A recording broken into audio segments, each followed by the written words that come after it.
Hello and welcome to Financial Fridays with Cal CPA, where we dive into common and not so common financial topics of interest.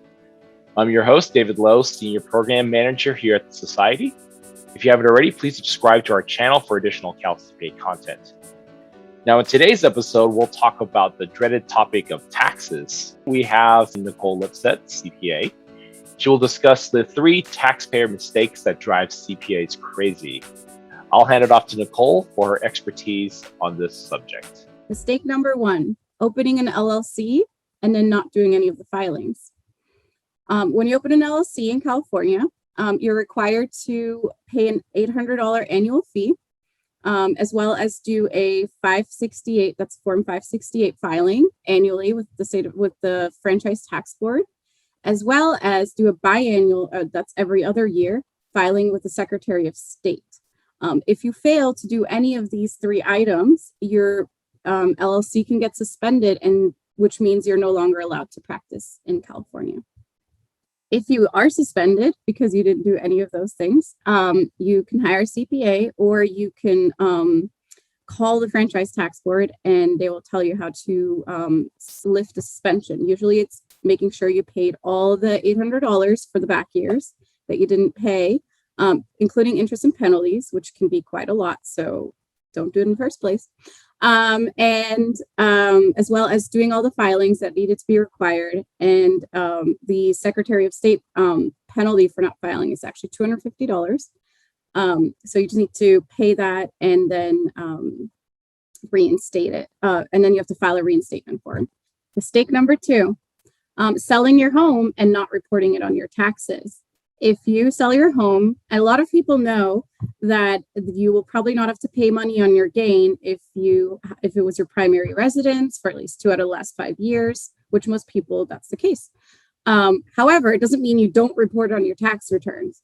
If you fail to report it on your tax return, even though you know you're not going to pay any taxes on it, you will get a notice, and the IRS will assume you have no basis, which means you will pay they will assess you taxes on the entire gain, which can be a lot. If you do fail to report your home sale, like I said, you will get a notice.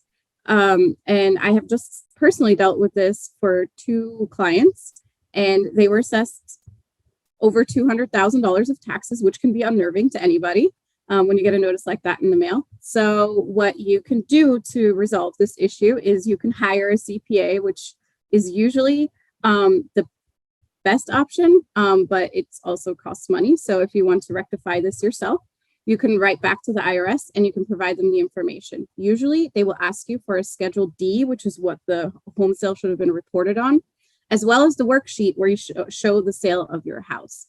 Mistake number 3, having a foreign bank account or foreign entities that you do not report on your tax return. If you have a foreign bank account or multiple foreign bank accounts, and the total of the highest value during the year, it doesn't even have to be at the year end, just the highest value in the account exceeds $10,000, you're required to file an FBAR filing, which is now a FinCEN 114. And if you don't do so, you are subject to a $10,000 penalty every year you do not report this. So the penalties can be incredibly steep. So it's very, very important that you either file the foreign reports yourself, or you tell your CPA that you do have foreign accounts or foreign entities.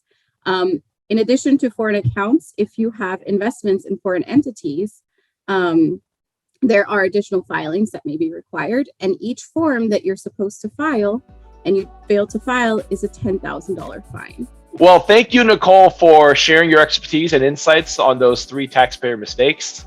And thank you for watching today's video. And please stay tuned as we plan to release new Financial Fridays videos every first and third Friday of the month. Thank you very much, and we'll see you next time.